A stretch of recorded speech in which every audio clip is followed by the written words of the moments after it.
Halo semuanya, kembali lagi bersama saya Bujanto. Jadi di video ini saya akan bahas tentang konten YouTube yang campur-campur, apakah boleh atau apa sih dampaknya gitu ya.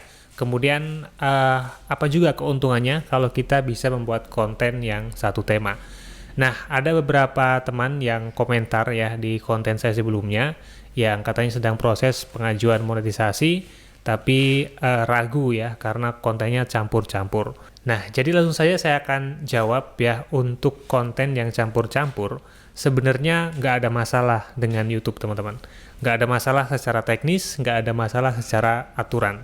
Karena yang masalah ini bukan masalah campur-campurnya gitu ya, tapi campurannya itu apa gitu. Kalau misalnya kontennya campur-campur tapi salah satunya dari campuran itu ya, atau beberapa kontennya ternyata ada pelanggaran tentang hak cipta mungkin, atau konten yang tidak pantas, dan juga tentang hal-hal lain yang melanggar dengan pedoman komunitas YouTube, tentu itu yang bermasalah.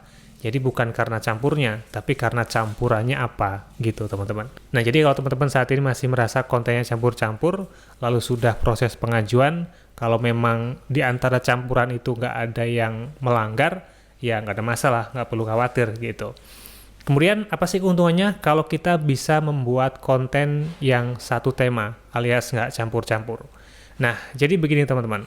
Konten yang campur dengan konten yang satu tema ini masalahnya sebenarnya ada pada diri kita, ada pada perkembangan di channel kita itu sendiri.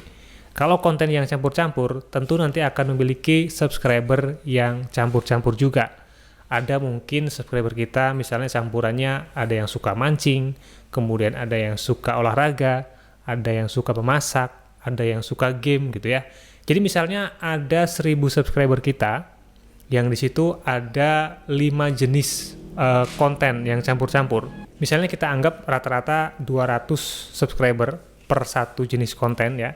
Jadi di situ ada 5 jenis subscriber yang ada di 1000 subscriber kita. Nah, maka nanti kerugian kita saat kita mengupload salah satu jenis konten, ya yang nonton hanya sekitar 200 subscriber aja teman-teman, yang akan mendapatkan notifikasi dan tertarik dengan konten kita, yang sesuai dengan tema yang kita upload saja. Jadi akan rugi ya, kalau misalnya subscribernya ada 1000, tapi yang nonton mungkin hanya sekitar 200. Nah, berbeda halnya kalau teman-teman punya konten yang satu tema. Jadi misalnya ada 1000 subscriber, yang semuanya berasal dari satu tema konten. Tentu ketika kita mengupload satu tema itu, akan ada peluang 1000 subscriber kita itu menyukai semuanya, ya. Jadi keuntungannya di situ. Dan kemudian, kalau kita membuka YouTube nih teman-teman, saat kita pertama kali pernah menonton satu konten di satu channel tertentu, kemudian di lain waktu kita membuka lagi YouTube ya, walaupun kita tadinya nggak subscribe di satu channel itu, kita akan disuguhi juga konten-konten yang lain dari channel yang pernah kita tonton. Nah ini, kalau channel yang kita tonton itu ada satu tema, maka kita bisa kemungkinan akan menyukai video lain yang disuguhkan oleh YouTube. Tapi akan berbeda kalau kontennya isinya campur-campur. Misalnya kita tadinya menonton tentang memancing ya, kemudian di satu hari kita buka lagi, disuguhi konten yang lain dari channel itu ya. Ternyata konten yang muncul tentang olahraga. Nah, kita kan jadi nggak suka ya, kita nggak nonton lagi, begitu.